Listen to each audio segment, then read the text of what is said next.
The Silent Wound. How Narcissistic Mothers Steal Their Sons' Souls. Marcus sat in his therapist's office, his hands trembling as he spoke words he'd never dared to voice before. "I don't think I've ever been enough for anyone," he whispered, his voice breaking. "And I'm starting to realize it all began with her. The woman who should have been his safe harbor had instead become the architect of his deepest wounds." Like millions of men worldwide, Marcus carried invisible scars left by a narcissistic mother. Wounds that Carl Jung himself warned us about over a century ago, yet society continues to ignore with devastating consequences. You see, Jung understood something profound about the mother-son relationship that modern psychology is only beginning to grasp. He knew that when a mother views her child not as an individual soul to nurture, but as an extension of herself to control, she doesn't just damage his childhood, she fractures his very identity at its core. How many of you have ever felt like nothing you do is ever good enough, no matter how hard you try? Marcus's story began like so many others, in the seemingly normal suburbs where appearances matter more than authenticity. As a little boy, he would run to his mother with drawings from school, his eyes bright with pride and innocent hope. But, instead of celebration, he'd receive surgical critique. "Why didn't you color inside the lines? Sarah's mother showed me her drawing. Now that's what I call real talent." Each attempt at connection became a masterclass in inadequacy. Each moment of vulnerability transformed into evidence of his fundamental flaws. The narcissistic mother operates from a twisted logic that Jung called the devouring mother archetype. She loves but only conditionally. She supports but only when it serves her carefully crafted image. She protects but only her own fragile ego from the truth of her emptiness. Her son becomes not a person to cherish and guide toward his own destiny, but a project to perfect, a trophy to display at social gatherings, a mirror to reflect her imagined greatness back to a world she desperately needs to impress. Marcus learned early that love was something to be earned through flawless performance, never freely given or guaranteed. He became the perfect student, the star athlete, the obedient son, not because he wanted to excel or had natural passion for these things, but because he desperately needed to avoid the crushing disappointment in his mother's eyes, the silent treatment that followed any perceived failure, the emotional withdrawal that felt like death to his young heart. He was running a race where the finish line kept moving, chasing an approval that would never come because it didn't actually exist. The goalposts of her love shifted with her moods, her insecurities, her need to maintain control over the one person who couldn't abandon her, her own child. By adolescence, the psychological damage had crystallized into what Jung termed the false self, a carefully constructed persona designed to survive rather than thrive. Marcus had become so skilled at being what his mother needed, so expert at reading her emotional weather patterns and adjusting accordingly, that he'd completely forgotten who he actually was beneath the performance. His authentic desires, dreams, fears and emotions were buried beneath layers of adaptive behaviors, designed to keep the peace and earn scraps of conditional affection. The tragedy deepened when Marcus began to believe that this false self was all he had to offer the world. He genuinely thought that his worth lay in his ability to anticipate others' needs, to be useful, to be perfect, to never be a burden or cause disappointment. He had no concept of inherent value, no understanding that he deserved love simply for existing. Can you remember a moment when you realized you were living someone else's dream instead of your own? The true devastation isn't just what happens to these boys during childhood. It's what happens to the men they inevitably become, carrying these wounds into every relationship, every career decision, every moment of self-reflection. Marcus grew up fundamentally unable to trust his own judgment because his mother had consistently invalidated his perceptions of reality whenever they conflicted with her narrative. When he'd complain about her harsh criticism or point out contradictions in her behavior, she'd respond with masterful manipulation. "I only want what's best for you. You're being too sensitive. After everything I've sacrificed for you, this is how you repay me?" This systematic gaslighting left him questioning his own emotions and experiences well into adulthood, second-guessing every instinct, every feeling, every natural human response to mistreatment. In his romantic relationships, Marcus found himself unconsciously repeating the familiar patterns that felt like home, even though home had been a battlefield. He was magnetically drawn to women who were emotionally unavailable, critical, demanding, or subtly manipulative, unconsciously seeking to recreate the only version of love he'd ever known, the only dynamic that felt normal to his traumatized nervous system. When partners showed him genuine affection without conditions, without performance requirements, without the need for him to earn their care through constant effort, he felt deeply uncomfortable, even suspicious. Healthy love felt foreign and undeserved, like wearing clothes that didn't fit, like speaking a language he'd never learned. He would often sabotage these relationships, unconsciously recreating familiar chaos rather than learning to tolerate unfamiliar peace. The workplace became another battlefield where his childhood wounds played out in devastating ways. Marcus was a perfectionist who worked himself to complete exhaustion, terrified of making even minor mistakes that might expose him as the inadequate fraud he believed himself to be.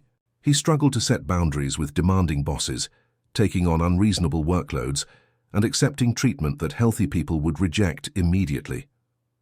Criticism at work felt like personal attacks on his fundamental worth as a human being, sending him into spirals of shame and self-attack that could last for days. Success felt hollow and temporary, because no achievement could fill the void where his mother's unconditional love should have been, where his sense of inherent worth should have developed naturally.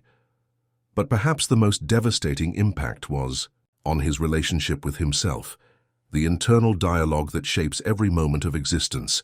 Marcus had never learned to be his own source of validation, his own advocate, his own source of comfort during difficult times. His inner voice was a cruel echo of his mother's criticism, constantly pointing out his flaws and failures, predicting disaster, telling him he wasn't good enough, smart enough, successful enough to deserve happiness. He lived in a state of chronic anxiety, always waiting for the other shoe to drop, for people to discover that he wasn't as capable as he appeared, for his carefully maintained facade to crumble and reveal the worthless person he believed himself to be underneath. Sleep was often elusive, because his mind would replay every interaction, analyzing every word for signs of disapproval or rejection. Jung believed that our relationship with our mother forms the fundamental template for all future relationships, including the critically important one we have with ourselves. When that template is corrupted by narcissistic manipulation, conditional love, and emotional abuse, it poisons every connection we try to make throughout our lives. The son of a narcissistic mother doesn't just struggle with romantic relationships. He struggles with friendships, professional relationships, parenting, and most critically with the basic human capacity for self-love and self-acceptance. Have you ever found yourself apologizing for things that weren't your fault, just to keep the peace? The particularly insidious nature of this form of abuse is that it often masquerades as exceptional love and devotion. Narcissistic mothers rarely fit the obvious stereotype of the cruel, neglectful parent that society recognizes and condemns. They may be community leaders, successful professionals, pillars of their social circles, women who appear to be devoted mothers to anyone looking from the outside. They shower their sons with a specific type of attention and involvement that looks like love but functions as control. Marcus's mother attended every game, every recital, every school event, often making herself the center of attention in the process. She bragged about his achievements to friends and family, but always with subtle implications that his success reflected her superior parenting rather than his individual effort or talent. Her love always came with invisible strings attached, conditions that were never explicitly stated but always felt. Her praise was immediately followed by suggestions for improvement, subtle criticisms disguised as helpful advice, comparisons to other children who were doing better in some area.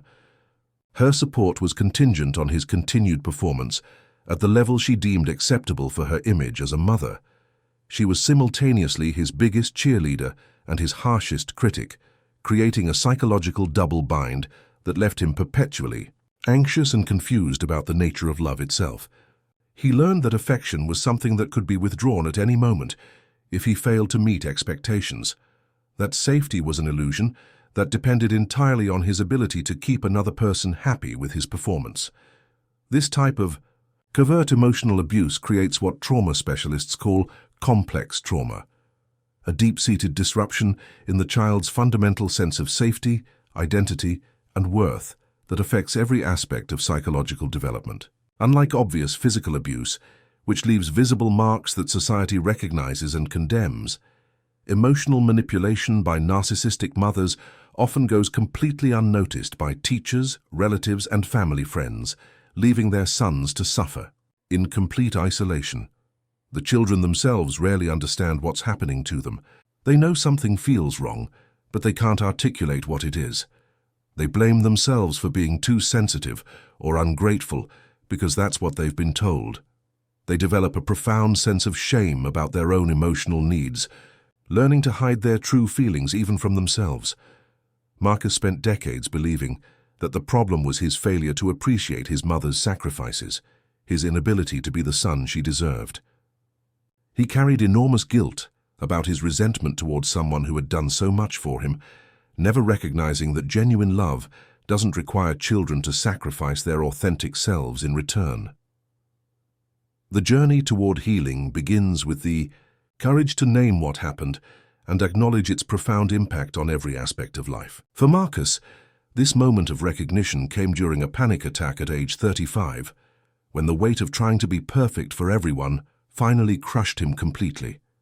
As he lay on his bathroom floor, gasping for air, feeling like he was dying, he realized that the voice in his head berating him for his weakness, calling him pathetic and worthless, wasn't actually his own voice. It was hers. This revelation was simultaneously devastating and liberating. Devastating because it meant acknowledging that the foundation of his entire sense of self had been built on lies, that the mother he had tried so desperately to please was incapable of the love he needed. Liberating because it meant the cruel voice in his head wasn't the truth about who he was. It was the internalized abuse of someone else's untreated psychological wounds. Understanding Jung's work on the mother complex provided Marcus with a psychological framework for healing that went beyond simple blame or victimhood. Jung taught that we must integrate our shadow, the parts of ourselves we've rejected, denied, or buried in order to survive, to become psychologically whole and emotionally mature adults. For sons of narcissistic mothers, this integration process means reclaiming the authentic self that was systematically buried beneath years of adaptive behaviors, designed to earn love that was never actually available. It means grieving not just the childhood that was lost, but the mother who never existed, the nurturing, attuned, unconditionally loving parent that every child deserves and needs for healthy development. The healing process is neither quick nor easy, requiring immense courage and often professional support. It requires learning to see the mother you actually had clearly, without the filters of childhood hope, without the desperate need to believe she loved you the way you needed, without the adult tendency to rationalize abusive behavior as doing her best. It means developing what Jung called the inner nurturing parent, learning to provide yourself with the compassion, acceptance, validation, and emotional safety that should have been provided during childhood but wasn't. This isn't about becoming self-indulgent or avoiding responsibility. It's about learning to treat yourself with basic human dignity and kindness. Marcus began the difficult work of challenging every critical thought, asking himself whose voice was really speaking when his internal dialogue turned cruel and attacking. He started setting boundaries with his mother, despite her sophisticated manipulation tactics, guilt trips, and threats of emotional withdrawal. Most importantly, he began the slow, often painful work of learning to trust his own perceptions and validate his own experiences, even when others questioned or dismissed them. He discovered that true healing isn't about forgiveness in the traditional sense, it's about freedom. Freedom from the desperate need for approval from someone fundamentally incapable of giving it genuinely. Freedom from the crushing belief that love must be earned through perfection, that worth must be proven through usefulness, that safety depends on pleasing others at the expense of authentic self-expression. Freedom to be genuinely himself, complete with flaws, mistakes, limitations, and the full range of human emotions that had been deemed unacceptable in childhood. Freedom to take up space in the world, to have opinions that differed from others, to say no without justification, to prioritize his own needs without drowning in guilt and shame. The transformation wasn't immediate or linear, involving many setbacks and moments of doubt. But gradually, Marcus learned to recognize the red flags of narcissistic behavior in others, protecting himself from unconsciously recreating the toxic dynamics that had shaped his early life. He developed genuine self-compassion, learning to speak to himself with the kindness and understanding his mother had never shown. He built new relationships based on mutual respect, authentic communication, and emotional reciprocity rather than performance anxiety and the constant fear of abandonment. He learned that healthy people didn't require him to be perfect, that genuine love could coexist with human flaws and limitations, that real intimacy was built on truth rather than carefully managed presentations of an acceptable self. Most importantly, Marcus broke the generational cycle of emotional abuse. He became the kind of man who could love others without conditions, who could see people as they truly are, rather than as projections of his own unmet needs or extensions of his own ego. He transformed his deepest wound into his greatest strength, the hard-earned ability to recognize and nurture authentic selfhood in others, especially those who had been taught to hide or deny their true nature. Jung believed that our greatest wounds, when properly understood and consciously integrated, become our most valuable gifts to the world. The son who learns to parent himself with genuine love becomes capable of offering others the unconditional acceptance he never received. The man who reclaims his authentic voice after years of silencing it can help others find the courage to speak their own truth. If you see yourself in Marcus's story, if his experiences resonate with your own childhood or current struggles, know that you are not alone in this pain. Millions of men around the world carry these invisible wounds, believing they are isolated in their suffering, convinced that they are uniquely flawed or broken. The first step toward healing is breaking the silence that protects abusive systems, naming the experience honestly, and refusing to accept that conditional manipulative treatment is simply how love works. Your fundamental worth as a human being isn't determined by your achievements, your usefulness to others, your ability to meet impossible standards, or your capacity to manage other people's emotions. You are inherently valuable simply because you exist, not because of what you do or don't accomplish, not because of how well you perform the role others have assigned to you. This isn't just therapeutic advice or positive thinking. It's a fundamental truth about human dignity that narcissistic mothers systematically destroy in their sons through years of subtle but devastating psychological manipulation. Recognizing this truth and learning to live from it is perhaps the most radical act of healing possible. The path forward requires immense courage, the courage to feel the pain you've been avoiding through workaholism, perfectionism, people-pleasing, or other survival strategies, the courage to set boundaries that will be challenged, manipulated, and tested by people who benefit from your lack of boundaries, the courage to trust your own experience even when others question, dismiss, or gaslight your perceptions of reality. Recovery is absolutely possible, but it requires unwavering commitment to truth, even when that truth is uncomfortable, inconvenient, or challenges long-held beliefs about family, love, and loyalty. It means recognizing that the problem was never your inadequacy, sensitivity, or failure to appreciate what you had. It was a systematic pattern of emotional manipulation disguised as parental love. If this story has touched something deep within you, don't let this moment pass in silence. Share this video with someone who needs to hear these words. Subscribe to join a growing community of people committed to breaking these destructive cycles and building genuinely healthy relationships. Hit that like button if you believe these conversations matter, because they absolutely do. Remember, the goal isn't to demonize mothers or blame them for all of life's problems and challenges. Many narcissistic mothers were themselves victims of similar abuse, unconsciously passing down patterns of emotional manipulation they never understood, recognized, or addressed in their own healing journey. The goal is awareness, Conscious recognition and deliberate interruption of the unconscious transmission of trauma from one generation to the next. Jung taught us that the unconscious rules our lives with invisible power until we make it conscious, through honest self-examination and courageous truth-telling. By bringing these hidden dynamics into the light of awareness, we rob them of their power to control our choices, relationships, and sense of self-worth. We give ourselves the genuine chance to choose differently, to love more authentically, and to raise the next generation with the emotional nourishment and unconditional acceptance we never received. Your personal healing journey matters profoundly, not just for your own peace and happiness, but for everyone whose life you will touch throughout your remaining years. When you learn to love yourself unconditionally, you become a living beacon of hope for others still lost in the darkness of conditional, manipulative love.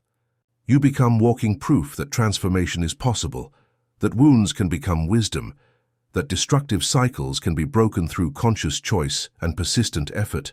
The little boy inside you who never felt good enough, who tried so desperately to earn love that was never freely given, deserves to finally know the truth. You were always enough exactly as you were. The problem was never your inadequacy, your sensitivity, your needs, or your natural human limitations. It was her fundamental inability to see and celebrate your authentic self without trying to control, change, or improve it according to her own agenda. Now, as a conscious adult with the power of choice, you have the opportunity to give that wounded inner child what he always needed and deserved, not from her because she may never be capable of providing it, but from the most important person in his life, you. You can become the loving, accepting, nurturing parent you needed, finally breaking the cycle of conditional love that has shaped your life for far too long. The time for hiding, for minimizing your pain, for protecting those who hurt you at the expense of your own healing is over. Your authentic self deserves to be seen, accepted, and celebrated. Your story matters. Your healing matters. You matter, not because of what you do, but because of who you are.